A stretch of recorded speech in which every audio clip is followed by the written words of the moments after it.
Bienvenue dans ce nouveau billet de la bourse sans stress numéro 61 en date donc du 9 octobre 2020. Je vous propose donc au sommaire où est-ce que nous en sommes, donc à la date du 9 octobre, que nous disent les marchés US et que nous dit la roue sectorielle. Eh bien je vous propose, on attaque tout de suite. Alors où est-ce que nous en sommes le 9 octobre? Alors, on va regarder d'abord le VIX. On va comparer ensuite donc deux ETF adossés sur la volatilité, donc court terme et moyen terme. Et je vous propose, on attaque directement donc sur les cours. Alors, le VIX. Donc le VIX, si vous voulez, il s'est passé quelque chose donc le vendredi 9. On a clôturé sous la moyenne mobile 50 jours. En noir ici, en noir. Bon. Donc ça, c'était une zone, hein, on va l'agrandir, vous voyez, c'était une zone quand même relativement importante où, vous voyez, jusqu'à présent, on était, donc, il y avait similitude entre la moyenne mobile 50 jours et ce niveau de référence aux alentours des 25, et on a clôturé en dessous. Alors, vous dire, est-ce que on va revenir sur ce niveau de support aux alentours des 21,4? Peut-être, peut-être, peut-être, peut-être. Il y a également quelque chose d'important aussi, bon, ça reste néanmoins que mon indicateur, on a quand même une légère divergence, où ici la moyenne mobile donc de mon indicateur, qui est une moyenne mobile 50, est quand même montante. On n'a pas franchi encore le niveau donc de 0. Bon. Alors, par rapport à ce qui nous attend, les élections, les incertitudes, le Covid-19, voilà, bon, il faut quand même garder un œil sur cette volatilité. Je pense que ça va bouger, il va y avoir de nouveau de la volatilité, hein, la peur, le résultat des élections, etc. Donc il faut quand même garder un œil là-dessus, ce qui aura un impact direct hein, sur la chaîne d'options, hein, sur les primes encaissées ou décaissées. Bon. Ensuite, si on compare maintenant le court terme avec le moyen terme, on enlève la publicité, voilà. Alors là, on pourrait dire comme quoi effectivement c'est tout le monde va bien, les marchés vont bien. Bon, on est quand même sur des niveaux encore plus bas que des niveaux que nous avions rencontrés. Bon, il faut faire aussi attention à l'effet Contango hein, au niveau de ces ETF adossés donc sur la volatilité. Enfin, sont dans des ETL. Alors, une chose importante, on est sous la moyenne mobile 10 jours de la comparaison. On est sous la moyenne mobile 50 jours de la comparaison et on est en dessous de la moyenne mobile 200 jours de la comparaison. Alors, si vous voulez, pour l'instant, il faut raison garder dans le sens pour les mêmes raisons, les élections, etc. Bon, il y a peut-être un excès dans l'euphorie et l'optimisme. Cependant, je dirais que les marchés sont quand même bien orientés et vous voyez comme quoi, depuis un bon paquet de temps, les plus bas sont bien plus bas et les plus hauts sont moins hauts. Bon. Donc maintenant, si on revient sur la présentation, voilà. Donc on va voir les marchés donc US, donc à travers le SP500, le Dow Jones, le Nasdaq 100 et le Russell 2000. Donc je vous propose, on attaque directement avec, voilà, les cours. Alors, chose intéressante, vous voyez, bon, on a eu un phénomène de retracement donc au mois de septembre. On est venu s'appuyer sur cette zone de support aux alentours des 320, ok, donc 321 pour être exact.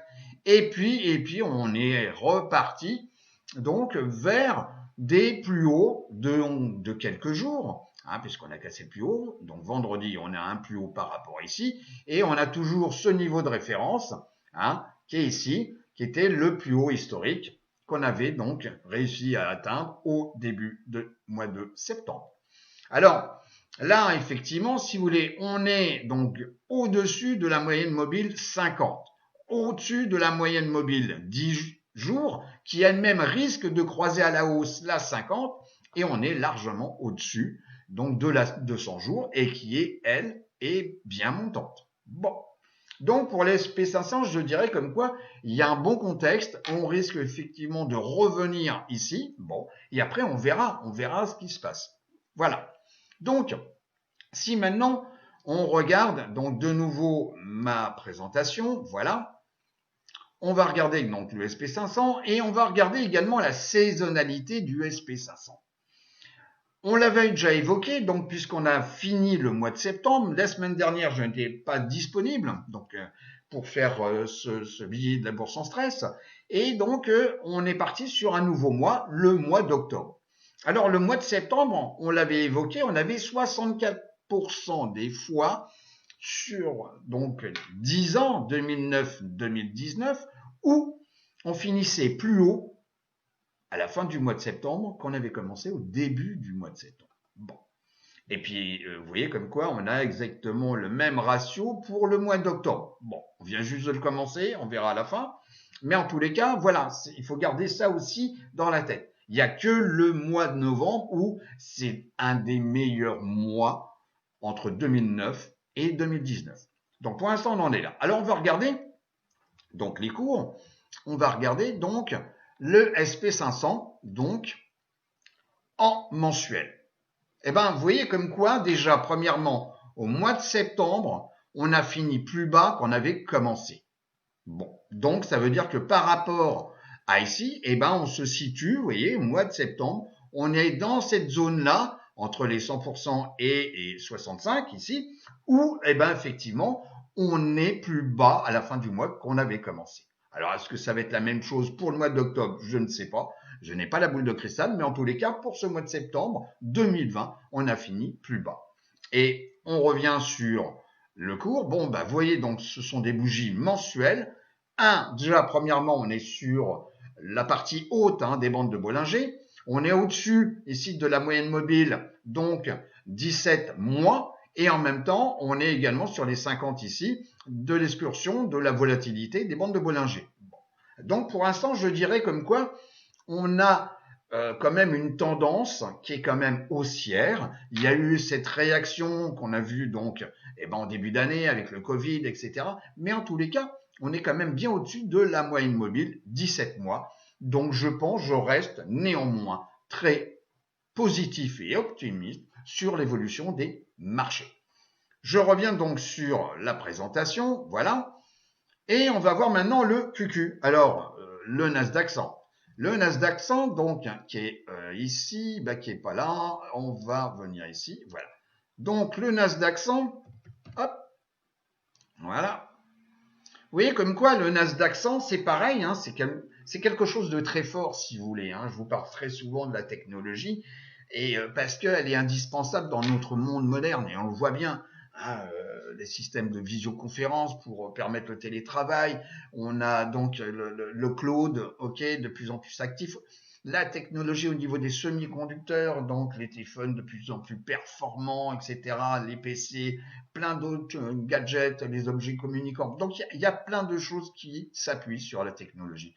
Et vous voyez comme quoi, QQ, voilà, on a réagi sur cette zone de support, après donc un retracement, et là, vous voyez comme quoi, vendredi, on a clôturé sur un plus haut, donc entre le 10 septembre, donc pratiquement un mois, donc un plus haut d'un mois. Vous voyez? Bon. Et puis on est au-dessus de la moyenne mobile, donc 50 jours, qui elle-même est au-dessus de la 200 jours. La 200 jours, elle est bien montante, Et ici, on est bien au-dessus de mon petit fil conducteur, donc au niveau du cours, au niveau de la bougie ici, verte. Et en même temps, on a la moyenne mobile, donc 10 jours, qui croise à la hausse la moyenne mobile 50. Donc je dirais comme quoi c'est quand même extrêmement positif. Donc je reviens sur ma présentation, donc le QQ, les marchés US. Donc là, au lieu de les faire IWM, etc., on va venir directement sur les graphiques, puisque ici, vous avez, et voilà, tac. Donc, ici, vous voyez comme quoi, donc sur 6 mois, on est sur 6 mois, les 4 indices sont bien positifs. Et le premier, c'est bien QQ, avec pratiquement 42%, 70, 43 sur 6 mois. Ici, le deuxième, c'est le Russell 2000. Je vous l'avais dit comme quoi le dormeur devait se réveiller. Il s'est bien réveillé, c'est quand même le propre de l'économie américaine, si vous voulez, c'est ces 2000 sociétés, petites, moyennes, qui fait partie de la structure économique des États-Unis. Le Russell 2000 va bien. Et puis le troisième, le SP500, avec donc plus, pratiquement, j'arrondis, 26%, vous voyez, sur 6 mois. Et puis, le petit dernier, le Dow Jones, avec donc pratiquement 22% de progression. Eh ben, c'est super. Vous voyez, c'est quand même extrêmement positif. Donc, je reviens sur ma présentation.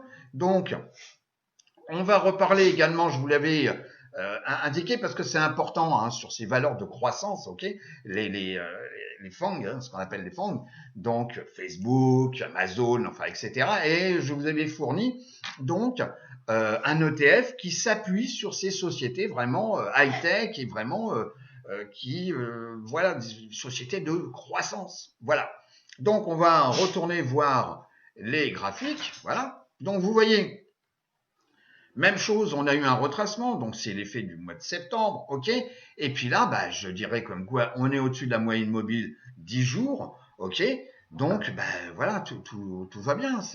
Voilà, c'est un index, ok. Et on risque de revenir tester ici, vous voyez, revenir tester ici, donc le plus haut qu'on avait atteint début septembre, voilà. Et c'est ce franchissement de ce niveau-là qui va nous donner un peu l'orientation future, donc peut-être avec suite aux résultats des élections au mois de novembre, etc., une belle fin d'année au niveau des marchés financiers. En tous les cas, c'est un indice qu'il faut suivre impérativement. C'est quand même le cœur hein, de l'économie, c'est une belle société, grosse, Apple, etc. C'est quand même elle qui tire quand même depuis un certain temps, si vous voulez, les indices américains. Voilà, donc c'est pour ça qu'il faut regarder cet indice, tout simplement. Donc maintenant, on va regarder aussi, voilà, parce qu'on regarde ça très souvent. Maintenant, ensuite, on enlève la petite publicité. Voilà, encore une. Voilà. Alors, ici, c'est le pourcentage des sociétés qui sont au-dessus, hein, donc sur le SP500, qui sont au-dessus, donc, la moyenne mobile 200 jours. OK. Bon. Ici, bah, vous voyez comme quoi on a 74%, allez, j'en enlève les 0,10, hein, 74% des sociétés qui sont au-dessus de la moyenne mobile 200 jours. C'est un indicateur extrêmement positif. Vous vous rendez compte? 74%. Si maintenant, et on voit bien comme quoi en plus on vient de faire un plus haut ici, par rapport à la zone de congestion, hein, vous voyez, je viens ici, vous voyez, on vient de casser, on avait une zone de congestion aux alentours des 67,25%, et là, on vient de le casser vendredi. Bon, on est au-dessus. Eh ben, c'est une bonne chose. Si maintenant on regarde le nombre de sociétés, donc au-dessus de la moyenne mobile 50 jours, donc je fais update ici, voilà. Eh ben, sincèrement, vous voyez, on a ici hein, une zone qu'on n'a pas encore dépassée, aux alentours des 82. Mais cependant, on a quand même 75% des sociétés, j'arrondis, hein, 0,10, ok, qui sont au-dessus de la moyenne mobile 50 jours. C'est quand même énorme. Vous voyez, c'est quand même énorme. Donc, on n'est pas revenu dépasser ici cette zone-là, donc c'est à suivre. Mais en tous les cas, il y a un bon nombre de sociétés au-dessus de la moyenne mobile moyen terme, ok, 50 jours. Bon, ben voilà. Donc c'est quelque chose à suivre et c'est intéressant puisque tout ça, ça nous met les probabilités de notre côté, hein, où effectivement, il faut avoir une vision, je dirais, positive des marchés. Maintenant, on revient sur la présentation. Voilà. Les secteurs. Alors, les secteurs sur 6 mois. Eh ben, vous allez voir comme quoi on y va tout de suite. Eh ben, ça aussi, c'est encore un paramètre extrêmement positif.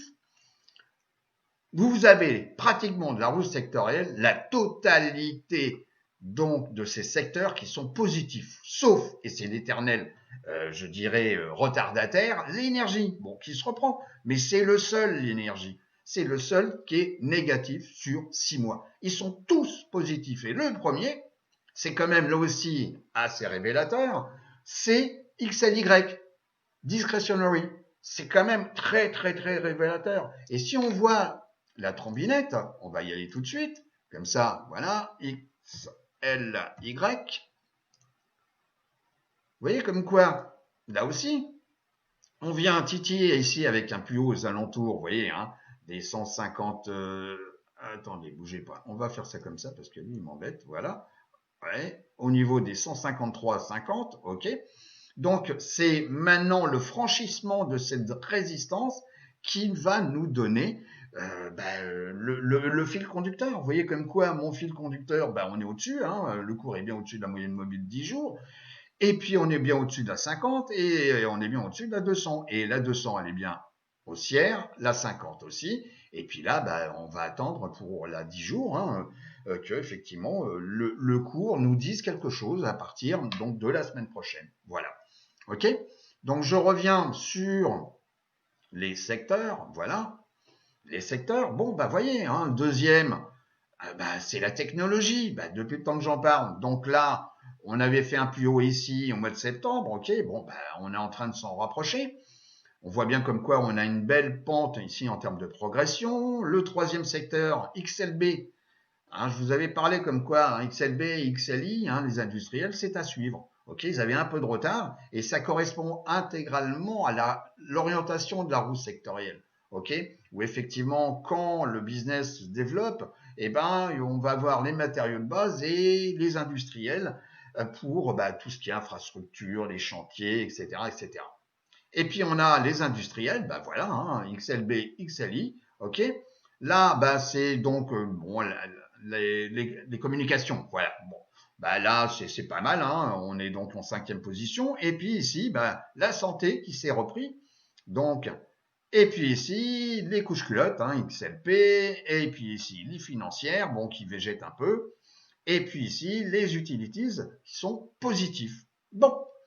En tous les cas, c'est quand même, je dirais, des indications très, très, très positives qu'il faut garder en mémoire. Donc, on continue. Alors, maintenant, pour ceux qui préfèrent le tableau, vous voyez comme quoi, regardez. D'abord, premièrement, la semaine s'est extrêmement bien passée. Quand vous voyez les pourcentages d'évolution sur une semaine, sur 5D, vous voyez comme quoi, le transport, je ne vais pas me répéter, ok, c'est un élément, un sous-secteur indispensable pour le business. Il n'y a pas de transport, donc pas de business. Ok. Et puis ici, les matériaux de base, ok, etc. Vous voyez, ils ont tous évolué et même l'énergie d'une façon extrêmement positive pendant ces 5 jours. Si on voit maintenant sur 3 mois, le seul qui est négatif, c'est l'énergie, ok. Et si on regarde sur 6 mois, le seul qui est négatif, c'est l'énergie aussi, vous voyez, avec des belles progressions comme vous voyez, le Consumer Discretionary, XLY, ok, voilà, bon, ici 62% pour le retail, ok, la construction de maison, vous voyez, tac, voilà. Donc, vous voyez, tout ça, c'est quand même intéressant. C'est quand même intéressant, et vous voyez bien comme quoi le premier sous-secteur sur 6 mois, c'est la construction de maison. Ça aussi, je vous en avais parlé, et comme quoi il y avait des belles opportunités. Voilà. Donc, on revient maintenant. Donc, les secteurs ou sous-secteurs donnés par Finviz. Donc, on va y aller. Tac. Bon, vous voyez que là aussi, on a, il n'y a que les inverses qui sont rouges, hein, c'est normal. L'énergie, on vient de le voir, mais ils sont quand même d'une très belle couleur. Hein, c'est tous les secteurs, les ETF, donc secteurs et sous-secteurs, ok, sur 3 mois. Vous voyez, à travers, comme je vous l'ai dit, des ETF. Donc, vous voyez, ils sont quand même bien verts, vous voyez. Donc, alors on peut aller chercher les pépites. Bon, comme on en avait déjà parlé, les minières et tout, qui ont un petit peu décalé, mais voilà. XLK, la technologie, la santé avec donc les biotech. Voilà, je pense qu'il y a quand même de belles opportunités et il va falloir les saisir. Bon, il y a quand même une inconnue, ce sont les élections américaines. Bon, est-ce que Trump risque de repasser, même si on nous fait... Bon, si vous voulez, je pense que les marchés aimeraient bien. En tous les cas, c'est mon point de vue, hein, tout le monde n'est pas obligé de le partager, mais je pense sincèrement que les marchés aimeraient bien que Trump revienne. Voilà, enfin, soit réélu. Voilà, pour la stabilité, parce qu'on peut voir comme quoi les indices ont bien progressé. Et ça aussi, c'est un petit peu cassé dans les statistiques, parce que généralement, on disait comme quoi, avec un gouvernement, donc avec des conservateurs, en tous les cas, les marchés allaient moins bien, etc. Et puis là, on voit comme quoi les marchés se sont très, très, très bien comportés avec Trump comme président. Voilà. Alors, on revient sur la présentation. Voilà. Je vous propose également donc 5 sous-secteurs à suivre, donc 5 industries à suivre de près, qui ont bien progressé sur cette semaine qui vient de se terminer. vous avez donc le solar, ça j'en ai déjà parlé, hein, donc vous avez un ETF comme TAN, T-A-N, qui est un global hein, donc sur le solaire. Vous avez fabrication de métal, voilà, l'oil gas drilling. Vous avez les équipements donc électriques et les pièces détachées électriques, et puis les boissons. Et vous voyez bien comme quoi sur cette semaine, une très belle progression quand même, hein, 15% j'arrondis pour le solaire, vous voyez. Et puis sur un mois, 47. Bon, et vous voyez, regardez, sur 3 mois, regardez la progression. Regardez sur 6 mois. Et puis sur un an, vous voyez. Donc là aussi, il y avait il y a des belles opportunités. Il suffit d'aller chercher, d'aller lancer l'hameçon, et puis on va pêcher des beaux petits poissons. Voilà, tout simplement. Et puis, je complète également, par rapport à ce qu'on vient de voir, je regarde moi, personnellement, SMH, les semi-conducteurs, la technologie et XBI, les biotech. On fait un petit tour, juste pour voir les graphiques. Voilà, je vous ai dit SMH, et ça pour moi c'est vraiment, regardez, déjà premièrement, on vient de faire un nouveau historique, un nouveau plus haut historique. On a dépassé l'ancien qui est ici. Bon, on a une très belle tendance, ok. On est un peu loin peut-être de la moyenne mobile 10 jours, ok. Donc on va s'en rapprocher, on va avoir une phase de stagnation, et puis ça va permettre avec le temps que le cours se rapproche de la moyenne mobile 10 jours, ok. Mais regardez, tous les moyennes mobiles sont haussières. Et là, vient de faire un plus haut. Bon, XLK, XLK, la techno, hein, ça fait, voilà. Donc là, voilà, on a regardé QQ, et on a exactement à peu près le même comportement. On vient de faire un plus haut d'un mois, okay, un plus haut d'un mois. Bon, et puis on va certainement revenir tester ici cette zone. Hein, donc je vais me déplacer comme ça, voilà. Revenir tester là, ouais, voilà, aux alentours des 127,60 $. Voilà, ok. Et puis également quelque chose à suivre, XBI, les biotech. Voilà. Alors, biotech, vous voyez, comme quoi on avait une phase ici de hausse. Ici, on a une zone, donc un range baissier, voilà. Donc, un canal baissier, et puis on l'a cassé, voilà. Et puis là, on revient tester ici, donc même punition, je viens ici, on revient tester ici, la zone des 120,20 $. Bon, est-ce qu'on va avoir action-réaction, une légère correction pour revenir se rapprocher de la moyenne mobile 10 jours? Ouais, se pourrait. Ok, mais bon, si on voit bien, la moyenne mobile, ici en rouge, 200 jours, elle est montante. Et puis là, on a eu une phase un petit peu, c'est normal avec la correction, donc de la moyenne mobile 50, qui maintenant aurait tendance à repartir à la hausse après une phase ici de congestion. Voilà, tout simplement. Donc ça aussi, hein, c'est un sous-secteur qui est énormément suivi en adéquation par rapport au moral des investisseurs. Voilà. Donc, je trouve que le moral, il est quand même vachement bon. Voilà. Donc, on revient sur la présentation. Je vais vous souhaiter une très bonne semaine de trading. Gardez à l'esprit quand même tout ce que je viens de vous dire. C'est une période quand même où on risque de retrouver de la volatilité simplement par rapport aux élections. Bon, bien sûr, il y a le Covid, etc. Mais en tous les cas, il y a plein d'éléments extrêmement positifs. Je vous souhaite une très bonne semaine de trading et je vous dis à très bientôt. Au revoir.